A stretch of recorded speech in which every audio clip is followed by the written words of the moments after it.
ये तालिबान कहते हैं हमारा इंडियन डीएनए, वो हम परेशान हो गए हैं सारे सुन के। उन्होंने कहा जी हम कुंभ के मेले में गुम हो गए थे दो भाई। मैं अफगानिस्तान चला गया था, मुझे ले गए थे उठा के, और दूसरे भाई कहते मैं वापस आया हूं, जब एयरपोर्ट पे उतरता गया हूं तो वजीर खारजा मिले तो मैंने पहचान लिया, भाईजान भाईजान आप तो मेरे बड़े भाई हैं, मेरा नाम मौलवी अताउल्ला उमरी है। और उन्होंने कहा हमारा खून एक है, हमारा डीएनए एक है। दर हकीकत डॉलर एक ऐसी चीज है चीमा साहब, ऐसी चीज है कि जिसके अंदर बहुत ताकत है, बहुत ताकत है। 40 साल हमने इनको अपना दूध पिलाया, मौलवी अताउल्ला उमरी के जो पिछले को होंगे, और सारे पाकिस्तान के पढ़े लिखे हैं सारे, ये यहीं पे मदरसों में होते थे। आज ये कहते हैं कि हमारा खून एक है, और भाई सोमनाथ के मंदिर की चीजें जो उठा के ले गए थे वापस कर जाओ, वो वापस दे जाओ। चले, सोमनाथ के मंदिर से एक और भी आया कि पिछले दिनों कुछ मंदिर के ऊपर जो चढ़ावा चढ़ता है उस पर भी खुर्द बुर्द हुई है। उसके बारे में लोगों ने मुझे मीम भेजे कि सोमनाथ के भाई अब तो मंदिर लूटने के लिए मुसलमान अफगानी नहीं आते, अब तो खुद ही लूटे जा रहे हैं मंदिर, खुद ही डाके मार रहे हैं। ये भी एक बहुत बड़ी खबर पिछले दिनों में चली है कि राम मंदिर के पैसों में भी कोई खुर्द बुर्द हुई है। चलें कोई नहीं, लेकिन मुबारकें आपको, आपको मुल्ला अताउल्ला उमरी मिल गए हैं। लेकिन जिस दिन आप डॉलर बंद करेंगे फिर देखेंगे हम क्या, ये आपके साथ क्या करते हैं, फिर देखेंगे। हमने 40 साल तजर्बा किया है, अब आपकी बारी है, आप संभालें इनको। Congratulations for such a successful foreign policy, such a success. I was shocked, मैं shocked होता है चीमा साहब कि वजारत ज़राअत जिसका फॉरेन ऑफिस के साथ कोई रिलेशनशिप नहीं है, और उसको डॉक्टर जयशंकर साहब ने गले लगाया है। किस मुंह से, अब ये आप खुद अंदाजा लगा लें। और एग्रीकल्चर मैंने बता दिया है कि वहां पे स्वाय हीरोइन, स्वाय पापी सीड, स्वाय पापी के उनकी कोई एग्रीकल्चर नहीं है। और सबसे बड़ी बात है, मैंने कल वैसे गूगल किया तो पुरानी खबरें आ गई, जिसमें यही मेरे भाईजान जो आरएसएस के ये जो लोग हैं, ये उनको दहशतगर्द कहते थे। उनके बारे में अल्फाज सामने आ गए, मैं अब क्या उनको बताऊं, लेकिन दुख की बात है। चलें, कुंभ के मेले में दो भाई गुम थे, वो मिल गए हैं, बहुत बहुत मुबारक हो, धन्यवाद। ये हमें तो देखें तार साहब, हमारा और इंडिया का स्टेटस न्यूक्लियर के वाले से एक ही है। हम दोनों न्यूक्लियर नॉन प्रोलिफरेशन ट्रीटी के मेंबर नहीं हैं, दोनों ने न्यूक्लियर टेस्ट किए हुए हैं, दोनों अंडर सैंक्शंस रहे। लेकिन अमेरिकन ने 2005 में सैंक्शंस खत्म करने इंडिया से इंडो यूएस न्यूक्लियर डील की, फिर ऑस्ट्रेलिया ने 2014-15 में की, और अब उनको वो दे रहे हैं, न्यूक्लियर एनर्जी दे रहे हैं, और वो क्लीन एनर्जी पे शिफ्ट हो जाएंगे, क्योंकि वो समझते हैं कि ये तेल शेल वाला मसला लंबा चल रहा है, तो 100 गीगावाट वो बिजली बनाना चाहते हैं। बहरहाल तार साहब, ये तो एक है आपकी बात सही है। लेकिन तार साहब, मूविंग ऑन, ये हमारा जो इंटरनल मसला बना हुआ है, इसको कैसे डील करना चाहिए? खास तौर पे आपने थोड़ी सी रोशनी तो डाली है, मैं चाहता हूँ जरा इस पे मजीद करें कि बलूचिस्तान एंड कश्मीर का। और दूसरा तार साहब, इसमें जो सेंट्रल सवाल है वो ये आ रहा है कि भाई ताकत is not the only way. आप ताकत से चीजों को हल नहीं कर सकते, उसकी भी लिमिटेशंस है, आपने उसको भी इस्तेमाल करके देख लिया है, उसके भी क्या खैतर खास नताइज नहीं हो रहे। तो अगले दिन मैं एक पढ़ रहा था, एक निकी एशिया में एक आर्टिकल था, उन्होंने कहा जी कि क्या कश्मीर जो है, जो पाकिस्तानी आजाद कश्मीर जो है, क्या वो भी बलूचिस्तान बनने जा रहा है? क्योंकि ये जो स्ट्रगल है, इसमें ये कौन लोग हैं जो इस वक्त चीजें करवा रहे हैं? क्या नरेंद्र दोवल साहब बेसिकली इसके आर्किटेक्ट हैं कि पाकिस्तान को मसरूफ रखें इंटरनली? तो इसको हमें क्या करना चाहिए? क्या ताकत मजीद इस्तेमाल करनी चाहिए, डायलॉग होना चाहिए? मतलब आपकी क्या राय है? क्योंकि पाकिस्तान इंटरनली तो ठीक है, मीडिया चीजें कर रहा है अपने हिसाब से, लेकिन चीजें कोई समझ नहीं आ रही, मसले बन रहे हैं, अभी हैं, क्या चीमा कहेंगे? साहब, दो चीजों के सामने आपके सामने मैं रखना चाहूंगा मिसालें, और उसके बाद कंक्लूड करते हैं कि पाकिस्तान को क्या करना चाहिए। चीमा साहब, जब भी इलेक्शन होते हैं इसराइल के अंदर, उसको एक नई जंग चाहिए होती है। कल एक स्टेटमेंट आ चुकी है टर्की के इंटीरियर मिनिस्टर की तरफ से कि वो टर्की के ऊपर अगला अगला हदफ टर्की को बनाएगा सिर्फ इलेक्शन जीतने के लिए, जो मोदी जूनियर है, बीबी नेतन्याहू। तो चीमा साहब, जब, और दूसरा भारत का देख ले स्टाइल क्या है, अपना घर जल रहा हो लेकिन वो आपकी तरफ सारा गोदी मीडिया आपके ऊपर लगा देते हैं, वो सारी लॉबी आपके खिलाफ करते हैं ताकि अवाम मणिपुर की को जलता हुआ ना देखें, उनकी तवज्जो कश्मीर पे हो, बलूचिस्तान पे। आपको दो काम करने होंगे। मुज़ाकरात आपने किए थे उनके साथ, ये जो कश्मीरी भाईजान है इनके साथ आपने किए थे मुज़ाकरात, इनको आपने 3 रुपए का यूनिट दिया, आटा दिया, रोटियां पका के दी। उन्होंने 3 रुपए यूनिट के बजाय 80% चोरी की आपकी बिजली। अब वो क्या कहते हैं, आप कहते हैं हमें रोटी नहीं चाहिए, पराठे लेकर आओ। तो नेगोशिएशन तो it is impossible to do it. अब छितर का टाइम आ चुका है चीमा साहब, इनके ऊपर छितर लगाएं और सारे अपने मीडिया को, दूसरे लोगों को, भारत और मणिपुर। आप कितने प्रोग्राम इस वक्त हो रहे हैं चीमा साहब पाकिस्तान के अंदर खालिस्तान के हवाले से? नन। उन्होंने सुतलज मूवी के ऊपर आपके कितने प्रोग्राम हो रहे हैं? नन। मणिपुर जल रहा है आपके अंदर, पाकिस्तान के अंदर कितने प्रोग्राम है? नन। उधर आपके ऊपर सारे प्रोग्राम हो रहे हैं।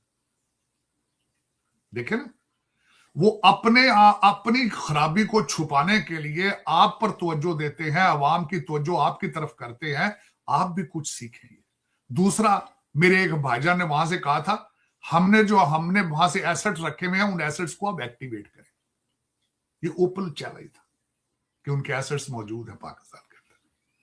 तो तुसी अगर मुंह की बजाय नक च रोटियां पा रहे हो तो फिर सुते रहो बेशक।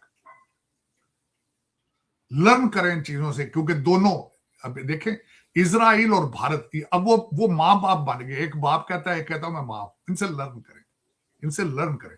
और तीसरी बात यह है कि हमारे फील्ड मार्शल साहब ने कहा था, we are hard state. Hard हो जाओ हूं खुदा दा नाज।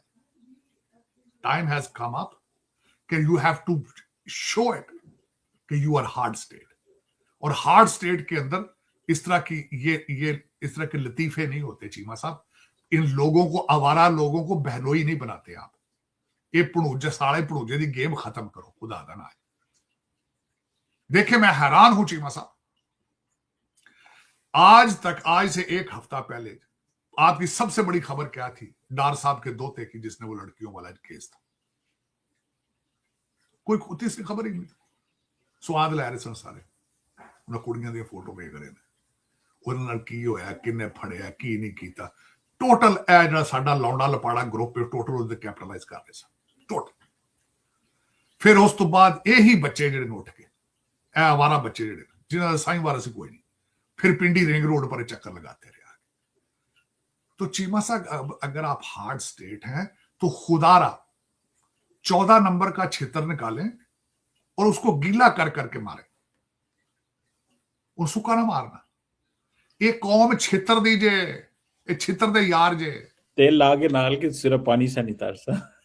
जिस रोड पर तेल भी ला लो ते गुज्जी मार मारनी, गुज्जी मार जे निशान ना होवे। इत्थे अमरीका जाते सन, फोन डायरेक्टरी रख के घसोन मारते सन ताकि निशान ज्यादा बड़ा हो। चीमा साहब, एक कौम नहीं है। आप ये कहते हैं ना, इनके भाइयों के साथ मुज़ाकरात किए जाए, वो कहते लॉन्ग मार्च करना, कराओ, करो लॉन्ग मार्च। लितर लाओ ना, रखो, आओ तुम लॉन्ग मार्च करो, आओ खुशबू ला के आओ इस पास से। मैंने तो अगले दिन आपको चीजों से पता, इनको कहा, ये जो बाहर बैठे हैं, ये आवारा लोग जो बाहर बैठे, मैंने कहा खुशबू लगा के पाकिस्तान जाओ।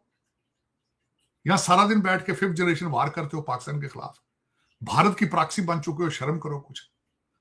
लेकिन चीमा साहब, दर हकीकत भारत से ही लर्न करें कि वो क्या करता है। वो किस तरीके से 3 करोड़ मुसलमान है यूपी के अंदर, कैदियों की तरह जिंदगी गुजार रहे हैं। उनकी मस्जिदें शहीद हो रही, उन आई लव मोहम्मद का नहीं साइन लगा सकते, इस तरीके से कानून। और आप कहते हैं नहीं, 3 करोड़ मुसलमान है यूपी के अंदर, और कैदी है, खबर बाहर निकलती उनकी। आपको भी चाहिए अपनी खबरें आप छुपाने के लिए उनकी खबरें ज्यादा शो करें इसके ऊपर। आपने दिलजीत दोसांझ के ऊपर प्रोग्राम क्यों नहीं किया? उसने उसे खुद खुल के कहा, उसने कहा मैं पाकिस्तान आ जाऊं तो मुझे तो जिंदा ही नहीं छोड़ेगा वो बंदा, मैं वापस किस तरह आऊंगा इंडिया में। ये एक इंटरनेशनल स्टार है। सुतलज मूवी देख लें आप, माइनॉरिटीज की अगर देखनी सूरत हाल तो देखें जरा, लेकिन किस खूबसूरती के साथ। कहते हैं उन्होंने बंद कर दिया मूवी, बड़ा वो पंजाब के अंदर, इंडिया के अंदर वो लोग घरों में देख रहे हैं और गुरुद्वारों में लगा लगा के देख रहे हैं।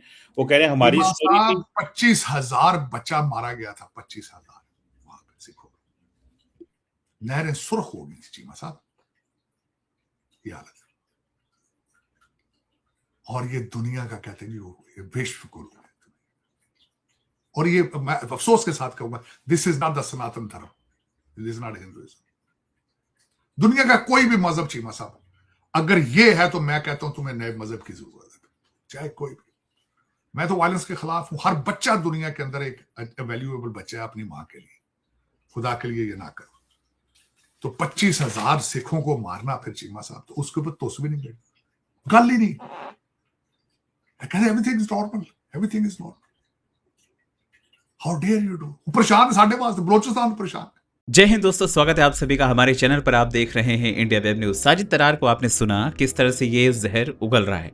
कुछ समय पहले ये शख्स खुद कहता था कि मेरे जो पूर्वज हैं, जो मेरे मेरी जो पुश्ते हैं वो हिंदुस्तानी रही हैं, हिंदू रहे हैं। लेकिन आज डीएनए का नाम सुनकर इसकी भी जबान खिसक गई। और इस जबान कब से खिसकी है? जब से ऑपरेशन सिंदूर हुआ है, तब से जो हाल भारतीय सेना ने पाकिस्तानियों का किया है, उसके बाद अच्छे अच्छे पाकिस्तानियों के सुर बदल गए हैं।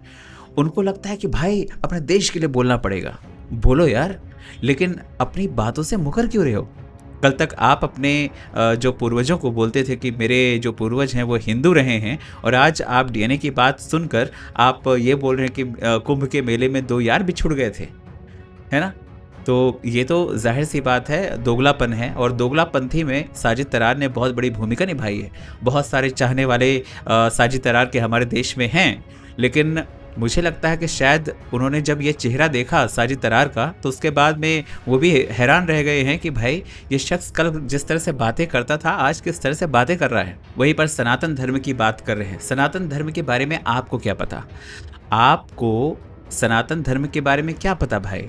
आपको तो मुझे लगता है कि इस्लाम के बारे में भी नहीं पता होगा, है ना? सनातन धर्म क्या सिखलाता है ये आपको नरेट करने की ज़रूरत नहीं है। और रही बात उत्तर प्रदेश में जिन 3 करोड़ मुसलमानों की आप बात कर रहे हैं ना, उत्तर प्रदेश में योगी बाबा हैं। योगी बाबा की सरकार में आप ये देखिए कि चाहे वो हिंदू हो, चाहे वो मुसलमान हो, चाहे वो किसी भी धर्म का हो, किसी भी जाति का हो, सबके लिए कानून बराबर है।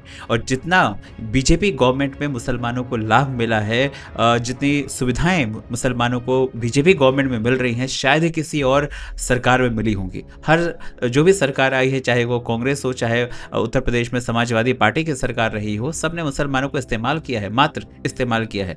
लेकिन भाजपा ने एक्चुअल में ज़मीनी लेवल पर एक तरह से मुसलमानों को उनका हक दिलाया है। ये शायद आपको नहीं समझ में आएगा, क्योंकि आप लोगों की जो मानसिकता है ना, वो बदल चुकी है। पहले आप प्रधानमंत्री मोदी की तारीफ करते हुए थकते नहीं थे, लेकिन आज आपके जो सुर हैं वो बदल चुके हैं। अच्छी बात है, अपने देश के साथ खड़ा होना चाहिए, ये इसमें कोई दो राय नहीं है, लेकिन जो हकीकत है उसे मुंह नहीं मोड़ना चाहिए। जैसा कि अभी पिछले वीडियो में आपने देखा होगा, कमर चीमा कह रहे थे भाई मैं तो पैदा ही यहीं हुआ था, हमारे जो पूर्वज है वो सारे पैदा ही यहीं हुए थे पाकिस्तान में। पाकिस्तान कब बना था? 1947 में ना, उससे पहले वो भारत का हिस्सा ही तो था। किस बुनियाद पर आप कह रहे हैं कि नहीं मैं पाकिस्तान में पैदा हुआ, मेरे जो पूर्वज हैं वो भी पाकिस्तान में पैदा हुए? लेकिन जिहादी मानसिकता का परिचय आप दोनों बहुत अच्छे से दे रहे हैं, देते रहिए इसी तरह से। आप लोग क्या कहते हैं कमेंट करके बताएं। चैनल पर नए हैं तो चैनल को सब्सक्राइब करें, इस वीडियो को लाइक करें और शेयर करें। जय हिंद, जय भारत।